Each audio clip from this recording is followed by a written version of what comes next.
Nu vil jeg gerne vise, hvordan vi differentierer kvadratrodsfunktionen. Hvis jeg lige skriver den op først, så er kvadratrodsfunktionen f af x er lige med kvadratroden af x. For at differentiere noget, så skal vi bruge tretrinsreglen. Det første trin,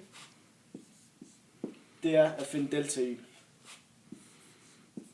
Delta y er at sige funktionen plus h minus den oprindelige funktion.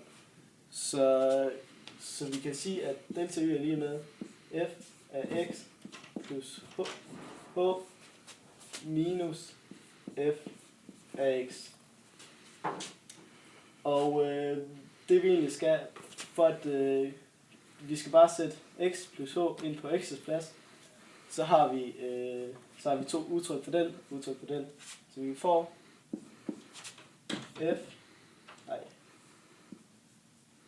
kvadratroden af x plus h minus kvadratroden af x.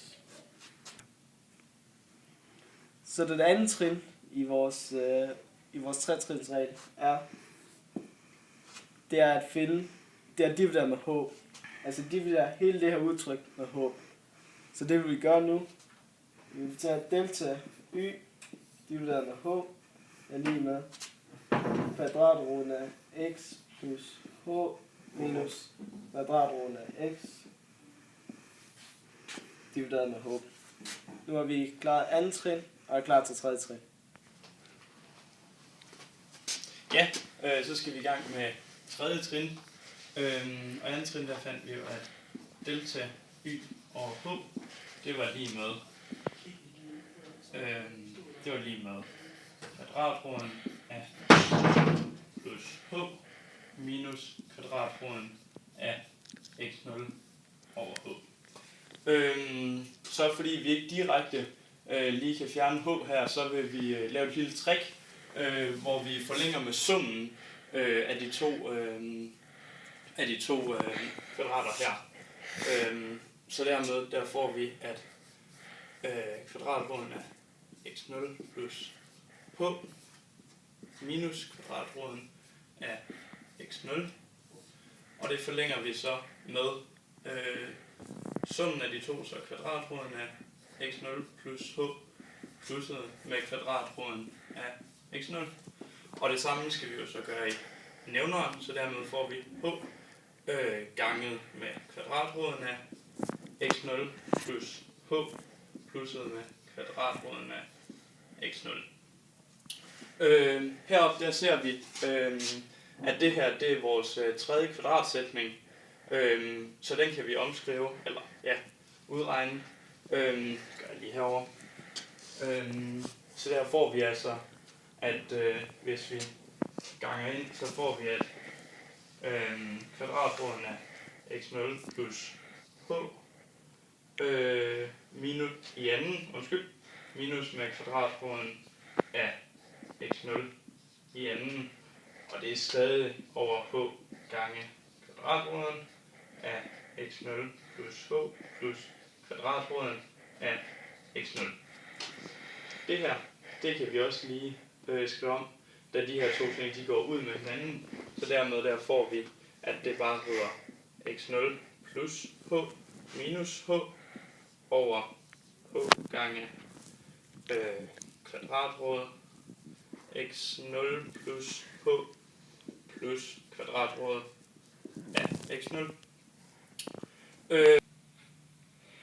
Jeg kom lige til at skrive h i stedet for x0, der skal selvfølgelig stå x0 her. Men de her to, de kan så gå ud med hinanden, så vi får, at vi har h over h gange kvadratroden af x0 plus h plus kvadratroden af x0. Her kan vi se, at vi har både h i tæller og nævner, så det kan vi skrive 1 i stedet for. Dermed får vi, at vi har 1 over, det var ikke ret lige, 1 over kvadratroden af x0 plus h plus kvadratroden af x0. Det vi gøre nu, efter vi har omskrevet det her, er ligesom det, vi gør i tredje trin, med at vi lader h gå mod 0. Så nu har vi fået et udtryk fra delta y over h, som vi kan lade gå mod, hvor vi kan lade h gå mod 0. Så det vil vi gøre nu. Så vi tager herover at 1 over kvadratroden af x0 plus h plus kvadratroden af x0, der lader vi h gå mod 0. Og når vi går da vi kun har h et sted, og vi lader h gå mod 0, så kan vi altså fjerne det. Så vi får, at når vi lader h gå mod 0, så får vi, at det giver 1 over kvadratroden af x0 plus kvadratroden af x0. Det her, det vil være det samme som at sige 2 gange kvadratroden af x0. Så det kan vi lige skrive om til. 1 over 2 gange kvadratroden af x0. Og nu har vi altså fundet et udtryk for f-mærke for kvadratrodsfunktionen. Jeg kan lige skrive lige med f-mærke for x.